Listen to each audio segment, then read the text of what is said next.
G'day folks, this is Shane. One of the questions I see come up a lot, almost on every other video now, someone's saying to me, man, the picture quality is great, what type of camera equipment are you using? I've also noticed that a lot of camera enthusiasts are also guitar players and vice versa as well, including myself. I've kind of ended up as a camera enthusiast now as well. I'm no professional by any means, and every time that I've gone out and bought a new camera, my results sucked for the first few weeks until I worked out what I was doing, did a little bit of research, and eventually it got better. So I'm starting to fully understand the cameras that I use finally. Now, if you're just watching this and you're going, well, the picture quality is not that great, I'm not actually shooting with my primary camera right now, which I'll show you, and we'll do this one that I'm shooting with right at the end.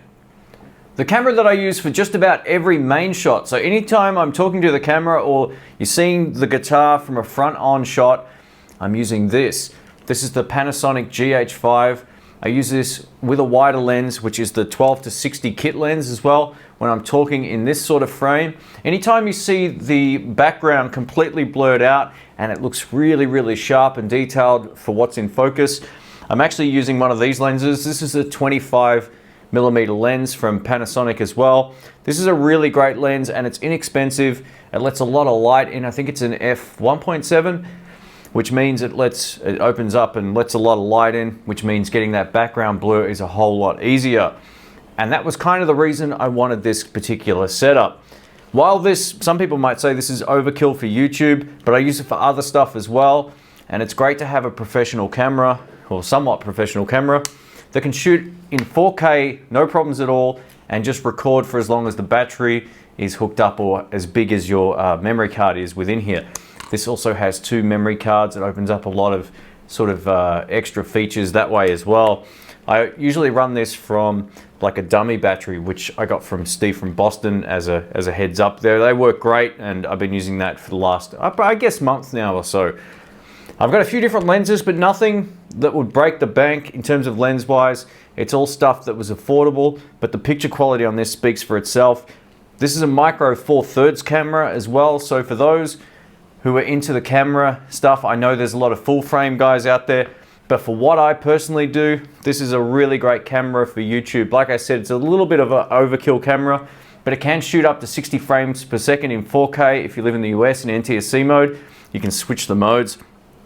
Or if you live in Australia, it can also do 50 frames at 4K. So we get 10 frames less for whatever reason, but the color's great on this.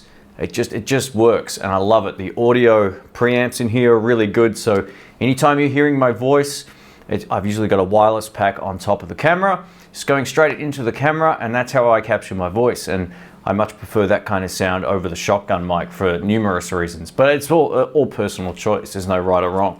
So the GH5 is definitely a great camera. It also has a flip screen as well, so if you're a vlogger, you can kind of like point it towards yourself and get, you know, your face in shot. Since the firmware upgrades, this has been great. The autofocus is way better. I still don't use autofocus for the majority of the time, but I've started to use it and trust it a little more since the last firmware upgrade. I also have this hooked up to a 32-inch monitor, I think, which is right behind this camera. And it's got a full HDMI output, full-size HDMI output thing on the side here, so I can sort of monitor what's going on.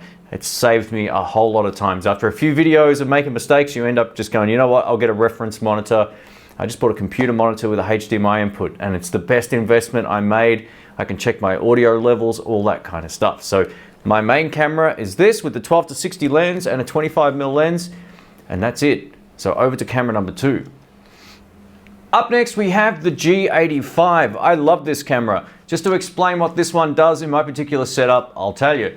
So the front on camera that you usually see is the GH5, and then when you see a secondary shot sort of mainly focused on the guitar, it's this particular camera with a 25mm lens. I like to use the 25mm lens. It just sort of blurs out the crappy side of my room as well. It really looks great. I do have another kit lens for this. It's a lot smaller. I think it's, do I have it here? I do. No, that's the 25. It is this one back here. It's the 14-42. So sometimes I'll use that, but most of the time, if you see the background blurred out, I'm using a secondary 25mm lens. So I have 2 of these, and I have 2 kit lenses, which do the sort of wider angle shots as well. So this is very similar to the GH5, but with a couple of differences. The main ones are, it can't do like 50 or 60 frames per second in 4K, it does 25, and that's fine for most people. If you're gonna start doing YouTube, and I was to recommend one camera that's out there in a DSLR type form, I would say the G85 has to be the best. I actually bought the G7, which is the one under it. That's okay, but this one won't split the files. It will output one big file if you use the right SD cards, and that's great. So you can record for like, 20 or 30 minutes, SD card, assuming that it's big enough, and you'll get one big file. So that makes file management so much easier. I learned all about this when I was at Jerry's Lefty Guitars. He had a whole different selection of really nice cameras. I was like, hey, my camera breaks up the file every few gig. How come yours don't? And he's like, oh, I don't know. But anyway, we found out it was the file formatting the camera uses. The G85 is an awesome camera. I know Steve from Boston also uses one of these. I don't know exactly what lens he uses as well, but overall, these are great. It still has pretty much all the same features as the GH5, in terms of the flip screen. It takes great photos as well. In terms of what camera I'm using for the B-roll, this would be fine. It takes great photos. It just depends on what lens I want to use. Sometimes I just leave this lens on, but if I don't want the 25mm lens, I'll just grab the GH5 and use that, or I'll use the last camera that you're about to see here. So let's get into it. This particular one is the Panasonic FZ 2500. This was the first DSLR style camera I purchased. It's got basically a fixed lens. Look at this thing. It's an absolute beast.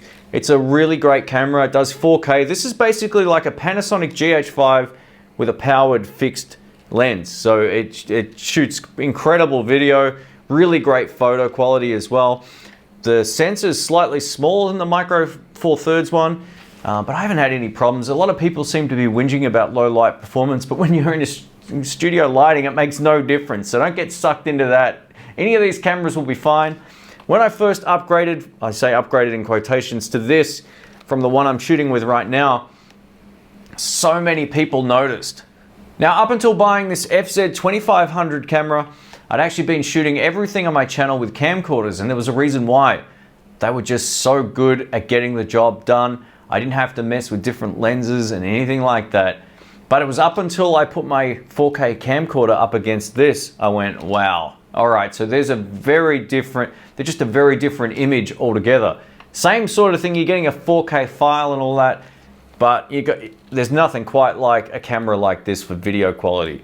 And I'm even going to put the FZ 2500 in that basket. The one thing it doesn't do is give you that depth of field motion, background blur. It's something like an interchangeable lens like the 25mm will do, or any other lens like that as well. Those prime lenses are great. But in terms of just a straight up video camera, this totally rocks. I'm getting some light through the window here too, if you can see some sort of bands over my hands and stuff. But yeah, the picture quality on this was phenomenal, and it convinced me that I was going to go into that ecosystem. I bought this. It was a noticeable improvement in video quality. I was mixing it with the camera that you're looking at right now, which is still a great camera for YouTube, absolutely. And it will do the job. But the X820, there was things about it I didn't like. But its functionality is perfect. If you don't want to have to learn about all this kind of stuff when it comes to lenses and cameras and all the manual settings that go into some of these things as well, white balancing, just get a camcorder. Don't waste your time.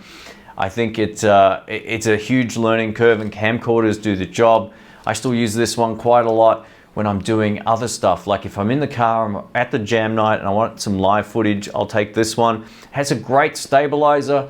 You put it in the car on the dashboard and it might be moving, but the shot is perfectly still. So I use it for certain things, but it's not a primary camera on the channel anymore. It's kind of like a camera I'll use for other stuff. Say I've got all my other cameras in use, like I've got something on a pedal, two on me, like for a guitar, one on a guitar shot and one as a main shot. And then I need something on the floor, then I'll use the camera I'm shooting with right now, which is the Sony. So I'll swap over right now to, I might even just go to the FZ 2500. We can see if there's a difference or not. And this isn't by far the best camera that I've got. Like I said earlier, the GH5 would be the best camera that I've got. But we'll change over to this because this was the first change that I made where people went, oh wow, there is a difference in the picture quality. So let's do it. What you're looking at right now is the FZ 2500. So this is the difference between a DSLR style camera and a video camera, which I was just shooting with before. Really great camera. I actually had two of these. Once I got the Panasonic, I sold one of these just to help cover the costs, and that was when I got started with the rest of the stuff. So like I said, this XA20 is still a really great camera. It does the job. If you're looking for just basically plug and play and to get 4K video, these do that extremely well. They also take extremely good photos, which a lot of people don't tell you. I just think they look great. And the cool thing is I balanced all of these cameras in terms of its white balance. So in the room, I can just turn on my studio lighting and have everything fine. Now, there's one huge downside to, well, actually the autofocus on this one isn't too bad, but some of the autofocus on the Panasonic stuff isn't the best. So, you know, these are the pros and cons. If you're gonna buy a camera setup, look at the pros and cons before you do anything. There's always something better in another brand that one camera does, the other one doesn't do. But overall, the Panasonic stuff is pretty strong, and being able to shoot in manual mode isn't that big of a deal, especially if you're at arm's length from the camera. You just set it up and you know your focus is gonna be good. But if I was to hold something up in front of the camera, it's not gonna focus like that. So I'd have to put it on autofocus mode as well. And there's tricks to get it to work better. This particular camera is actually pretty good. The GH5 was terrible up until I think the last firmware upgrade kind of fixed most of that. So like I said, I'm starting to trust it more, but these are things you're gonna learn over time. You'll waste a lot of time trying autofocus and different modes before you get one that works for your particular situation as well. But overall, I love this particular camera. I could just use a couple of these on the channel and I'd be fine. It'd be more than enough. And it almost doesn't even matter. So a lot of people think you're gonna have the best cameras to get, you know, lots of subscribers and views and all that. You don't at all. I mean, my picture quality was terrible back in the early days. It got better. I'm always trying to make the channel better, but there's plenty of guys who got to 100,000 subscribers without actually having decent video quality. It was just terrible. So it doesn't matter. It's about the content, and depending on your niche and what you do and all that kind of stuff, any of these would be fine. You could just get away with it. But my suggestion is don't buy a 1080p camera in 2018, moving on to 2019, because it's just, you know, don't do it. Just get a 4K camera. If you're gonna be shooting primarily like video, it's a no-brainer to do that. You can even output your file at 1080p if you choose to, but you know, even YouTube supports 4K. And if you're shooting just, you know, if you want to get your memories, you know, you take it down and, you know, shoot your son or your daughter at a sporting event or something, you definitely want to have something that will sort of stand the test of time, and 4K looks so much better than 1080p. Those who say they can't see a difference have eyesight problems. I've got a 4K monitor right here that I do a lot of work on, and my Apple is a 5K screen. So you can definitely take advantage of today's tech, get a 4K camera, and you should be good to go. So what would I recommend those who are starting to get into YouTube that might want to up their game a little bit from an old 720p or 1080p camera, or even a webcam, and they want to start shooting with a proper camera but don't have a whole lot of technical know-how? I would say just get a Sony style Handycam, something that's 4K like this. It will do the job fine. It has great face detection. It's autofocus so much better than most DSLRs. Well, at least the ones that I've got anyway. There are some other brands. Sony have always had great autofocus. Their video cameras are no exception to that as well. But if you want to get into something where you can change the lenses, I'd probably say go for this. The G85 is a really, really great camera. Price-wise, it's very similar to the FZ 2500. You do get the flexibility of being able to change the lenses. The FZ 2500 is a really great camera as well. It has a way better zoom, but when you're shooting 4K, it kind of crops in a lot, so it doesn't have as wide of an angle. If I was to put my other cameras in exactly this spot, you notice you can see more of the room. The downside of the FZ 2500 is it's a lot harder to sort of blur the background. It's a little bit there, but if that's important to you, the FZ 2500 is probably not the camera for you unless you've got a lot of room where you can move the camera back, zoom in, and then it will kind of make the background disappear.